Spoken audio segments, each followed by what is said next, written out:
And our Prophet ﷺ was asked, which salah is the best salah? What is the best salah? So our Prophet ﷺ responded to that question, that the best salah after the fard is the salatul layl. It is the salah that is prayed at night. That is the salah of tahajjud. And the Quran is full of verses about tahajjud. And the ahadith are two more to mention than in a simple khatira. So many verses Allah says, وَمِنَ اللَّيْلِ فَسَبِّحْهُ وَإِدْبَارَ النُّجُومِ. And during the night, praise Allah when the stars have disappeared, when the stars are not visible, meaning in the darkness of the night. Praise Allah subhanahu wa ta'ala. وَمِنَ اللَّيْلِ فَاسْجُدْ لَهُ. And during the night, do sajda to Allah subhanahu wa ta'ala. Allah describes the righteous people. كَانُوا قَلِيلًا مِنَ اللَّيْلِ مَا يَهْجَعُونَ. They would sleep little of the night. وَبِالْأَسْحَارِ هُمْ يَسْتَغْفِرُونَ. And during the twilight or the darkness, they would seek Allah's maghfirah. And our Prophet sallallahu alaihi wasallam encouraged tahajjud in so many ahadith. Perhaps the strongest motivation is that beautiful hadith that is narrated by, check this out, 22 companions. 22 companions. It is one of the most, it's called mutawatir, or the most numerous narrated ahadith in our entire tradition. It's in every book of hadith, Bukhari, Muslim, and all of them. And it has many wordings, but one simple wording, our Prophet ﷺ said, Allah subhanahu wa ta'ala comes down to the lower heavens in the last third of the night. Allah Himself descends down in a manner and a way we don't think about, we just believe. Allah comes down in the last third of the night and He asks, who is there that is praying?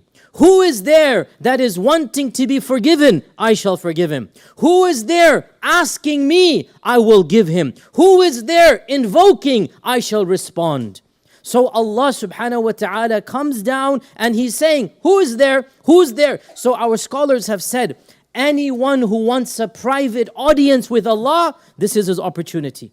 Anyone who wants to be engaged in a private conversation, Allah is opening His doors. Who is there? I will respond. Another scholar said, anybody who wants his dua to be answered, but he's not praying tahajjud, doesn't really want his dua to be answered. You really want something, but you're not using this opportunity. Allah is telling you, who is there who's making dua? I will give him what he wants. Who is there asking me? I shall respond. Who is there wanting to be forgiven? I shall forgive him. In the last third of the night, that is the opportunity to engage in this private conversation. Now, brothers and sisters, it is true that the best tahajjud is the last third of the night. That is no doubt about it. However, it is permissible to perform tahajjud earlier than this. And our scholars have said that the window of tahajjud is between Salatul Isha, when you finish it, and the beginning of the Adhan of Fajr. So when you finish praying Isha and before the Adhan of Fajr, this entire window is the opportunity of tahajjud. And some of the Sahaba, that not all the Sahaba were able to pray in the last third. And Abu Hurairah radiallahu anh, because he was busy preparing, memorizing knowledge, whatnot, Abu Hurairah radiallahu anh, at certain points of his life was not able to pray in the last third of the night. So he advised his students that my master, my mentor, my Khalil, my beloved, meaning the Prophet ﷺ, told me that whoever is not able to pray in the last part of the night, let him pray in the earlier part of the night. And so sometimes Abu Hurairah, and he is who he is, would not wake up because he was whatever. He was not somebody that was wasting his time. He was doing khidmah to the religion. So he would pray tahajjud before going to sleep after Salat al-Isha. In other words, brothers and sisters, those of us who are not able to wake up before Fajr by an hour, before Fajr by 2 hours, that is the ideal time. If you're not able to do that, then you may still share the blessings of tahajjud by praying tahajjud before going to sleep. And that is exactly what we are doing right now in this month. This is what we are doing. This is tahajjud. This is the least if you like, not acceptable, it's not a good word. It's the least barakah time, no question about it. The most barakah is the last third. But guess what? It is still tahajjud. We still get the blessings, not the best. The best is the last third. But nonetheless, it's much better than not praying tahajjud. We are able to get the share of salat al-tahajjud by praying after Isha and before going to sleep. And that is a habit that inshallah we should start now. These days we are spending an hour and a half, an hour and 45 minutes including the drive in our tahajjud. When Ramadan finishes, Okay, cut it back to half an hour, 20 minutes, but let's make this habit every single night of praying Salat al-Tahajjud. Our Prophet ﷺ said, I advise you, I encourage you to pray at night. Why?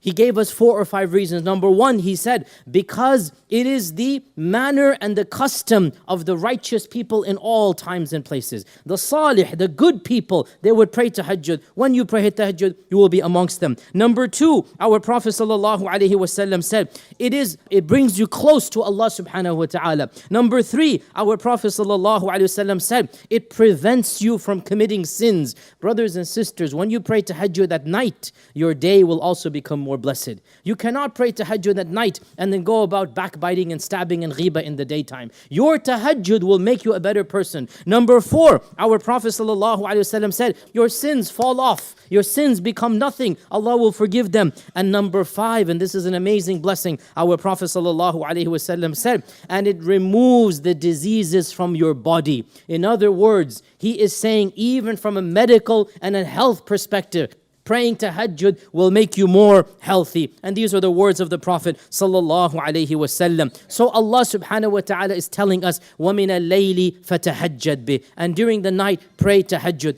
Any part of the night, the beginning of the night, the middle of the night, or the best is the last third of the night. And subhanallah, the ending of this verse, عَسَى أَنْ يَبْعَثَكَ رَبُّكَ مَقَامًا مَحْمُودًا. Perhaps because you pray tahajjud, perhaps Allah will give you the maqam al-mahmud. And what is the maqam al-mahmud?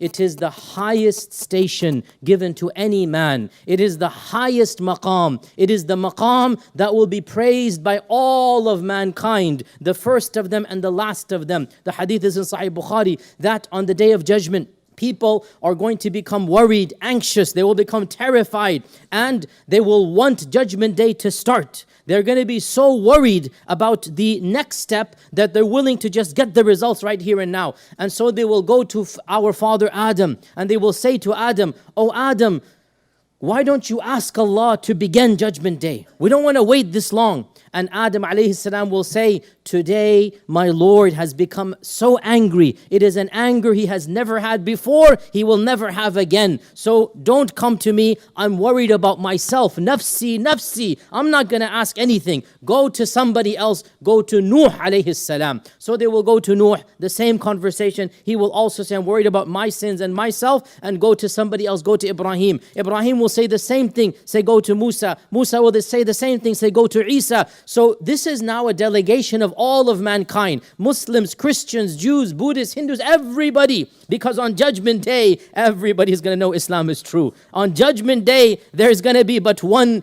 God. Everybody knows that is the true God. There's not going to be any difference of opinion. Then they will go to the Prophet sallallahu alaihi wasallam and they will say, "You are the one whom Allah has chosen. You are this, you are that. Can you stand in front of Allah and make shafa'ah for all of us so that Judgment Day begins?" And so the Prophet sallallahu alaihi wasallam will say, "This is my job. Ana laha, ana laha. This is my task. This is my task." And he will then stand in front of the throne of Allah, as the hadith says, and he will then fall into sajda and stay there for as long as Allah wills. And the Prophet ﷺ said, at that point, Allah will teach me how to praise Him in a manner I don't know right now. He will teach me a new way to praise Him. I don't know how. And then Allah will say to me, "Ya Muhammad sallallahu alaihi wasallam, irfa' ra'sak, sal tu'ta, ishfa' tushaffa." Raise up your head, Ya Rasulullah. Ask, you shall be given. Intercede, your intercession will be accepted.